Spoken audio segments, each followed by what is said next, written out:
Hey guys, it's Sheriff from Woodshop Diaries, and welcome to the holiday season. This time of the year is always full of parties and get-togethers, which, you know, I'm always the life of. I'm just kidding, I'm like the one quietly sitting in the corner. Anyway, with all the hustle and bustle, there's always a lot to prepare for. So whether you're getting ready to host or just attend, in this video, I'm sharing 5 quick projects to make your next dinner party a little easier and hopefully a little more fun. So grab some scrap wood, and if you're ready to get building, let's dive in.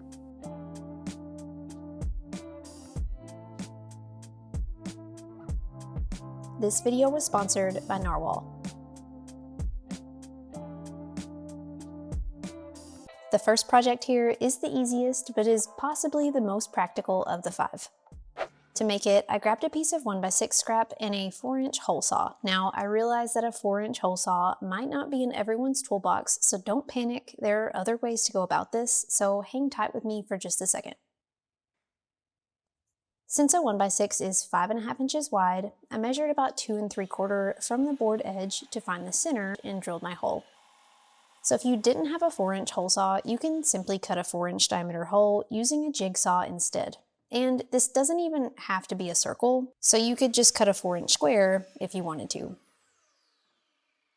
After my hole was drilled, I cut 2 5.5-inch squares from my board. Then I sanded and glued them together.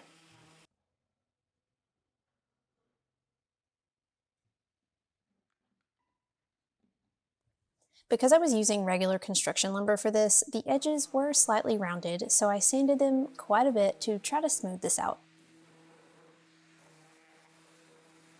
Then I marked about 1 inch in from both edges of one corner and grabbed a 5/8 inch Forstner bit for my drill. So after drilling, I realized that my hole was a bit wide. I should have gone with a 1/2 or a 3/8 inch bit instead, but I can easily solve this problem just by getting a jumbo Sharpie. And after a little finish, this cup holder with marker is perfect for the next dinner party. Unless, of course, your dinner party is too fancy for plastic cups, in which case, that's probably not a party that I got an invite to. Speaking of parties, between me and the dog and the constant projects around here, we keep this house admittedly pretty messy. So to quickly clean up before guests arrive, I grabbed the Narwal S30 Pro Wet and Dry Vacuum. What's awesome about the Narwal S30 Pro is that it vacuums and mops at the same time and is capable of tackling messes big and small with its 20,000 Pascal suction power. So it can quickly remove sawdusty footprints, spilled drywall mud, and kitchen messes of all kinds in just one pass. It cleans right up to the edge of hard-to-reach areas in corners and against walls, which is nice when trying to collect all the dog hair that gets in every nook and cranny.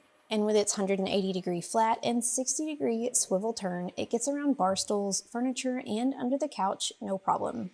It's battery operated and can clean up to 4,300 square foot in a single charge. But the best part is the auto hair cutting and anti-tangle comb. Normally hair will build up around a vacuum brush, get tangled, and, well, cause a headache. But the Narwal S30 Pro has a built-in hair cutter in the dock that cuts the hair from the roller, while the anti-tangle comb ensures the cut hair gets pulled into the suction port and into the dirty water tank. And once the messes are all cleaned up, you can return it to the dock to start the self-cleaning cycle. Like a washing machine, the rollers spin both directions to deep clean, and then it iron dries at 194 degrees so it's clean and dry and ready for its next use. And for disposal, you simply lift and toss, and then dump the water. So if you're ready to make cleaning up the daily messes from the shop, the latest remodel project, or just prepping for your holiday get-together easier, check out the link in the video description to learn more about the Narwal S30 Pro Wet and Dry Vacuum. This next DIY project pairs perfectly with the cup holder that I just shared. For this one, I grabbed some scrap 1x6 and 1x4 boards. I cut 1x6 pieces for the back and 2 sides and a 1x4 for the front to make a simple box. I marked and cut the side pieces so that they'd slant down from the taller back to the shorter front.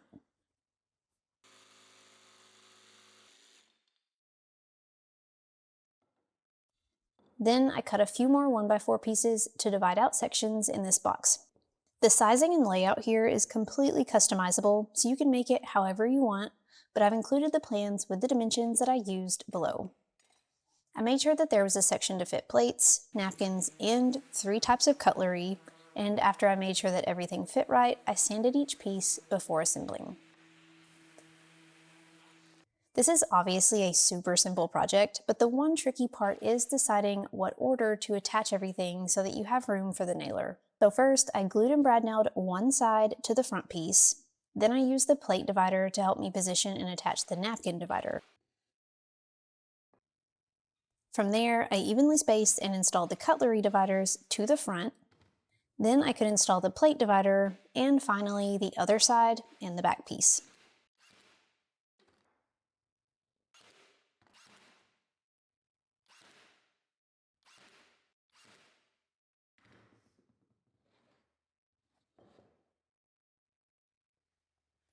After it was all together, I gave it another quick sanding to smooth out the joints and remove any glue squeeze out. Then I cut to fit a piece of 1/4" plywood to glue a nail along the bottom.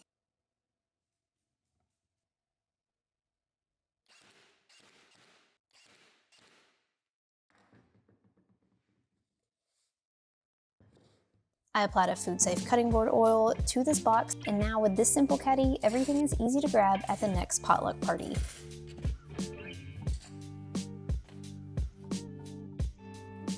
This next project is not just great for get-togethers, but also for everyday use.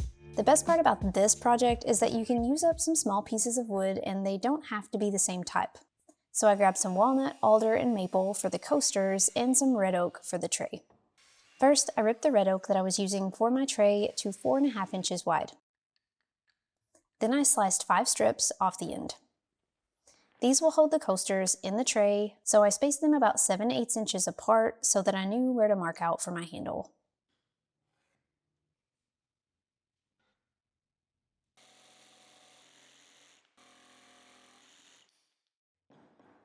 After carefully cutting out the handle with a jigsaw, I sanded all of the pieces well before gluing them together.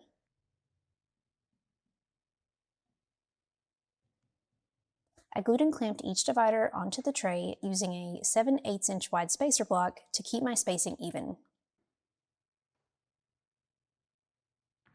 While that dried, I made the coasters. Each coaster started out as a 4.5 by 6 inch piece, but just like the tray, I cut matching handles on one end so that they look like little cutting boards.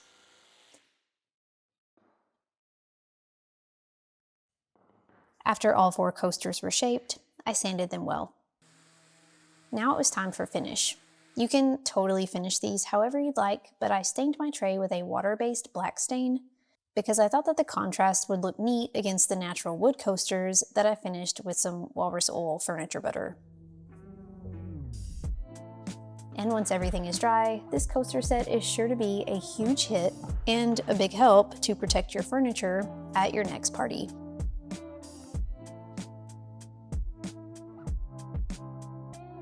This project is a practical but unique piece that will come in handy at any dinner party. The process is the same no matter what size piece that you use, but I first tried this out on a piece of 3/4 inch square red oak. I grabbed a piece of 1x4 to use as a sacrificial block, and I put this at the back of my miter saw. I wanted my trivets to be about 9 inches long, so I measured from the board end 4.5 inches for the center, then I marked 3/8 inches on each side of that. These marks on each side should correspond with the width of my red oak piece.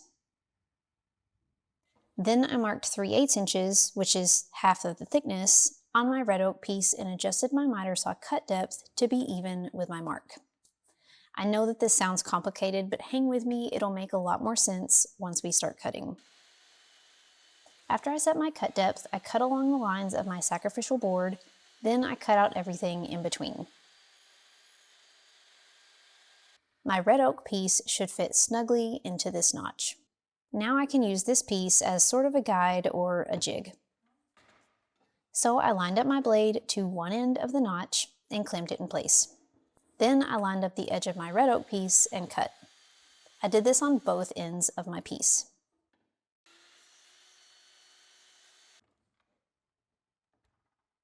Next, I repeated, but first adjusted my jig so that the blade lined up with the other edge of my notch. Then I just kept cutting out the middle on both ends to give me 2 notches. Now I can remove the sacrificial board and adjust my saw to cut through to cut my 9-inch piece off each end.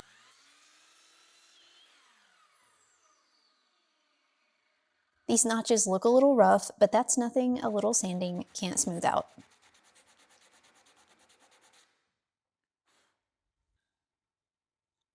I really like these skinny ones, but I also made some with 1x2s as well. The process is the same, the notches are just wider because the boards are wider.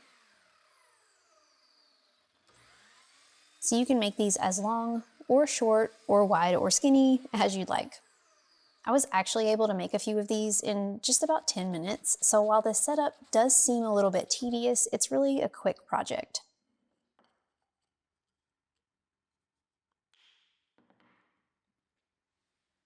Once they were cut, I drilled a hole through the ends of each piece to attach them together with some leather cord, then I finished them with walrus oil furniture butter.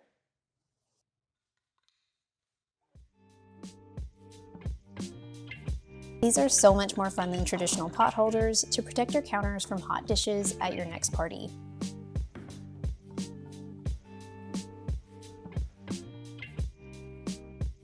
This last project is technically a cake stand, but it can also double as a serving board for pie, cookies, candy, or whatever else that you deem worthy of placing on a pedestal on the dessert table. For this, I cut 3 pieces of 1x6 to about 17 inches long and glued them together.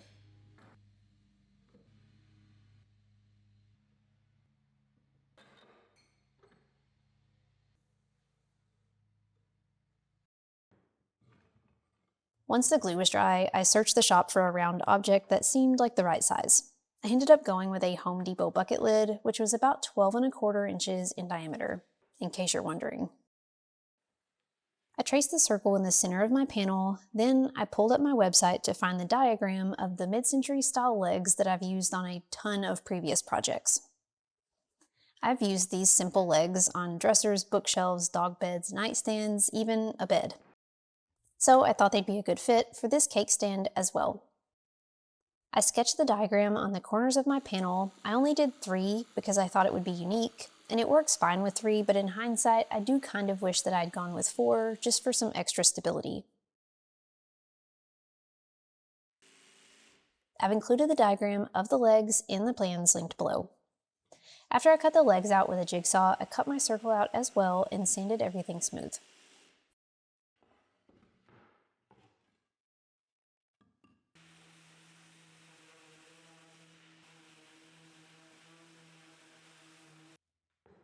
Then I flipped my circle upside down and found the center.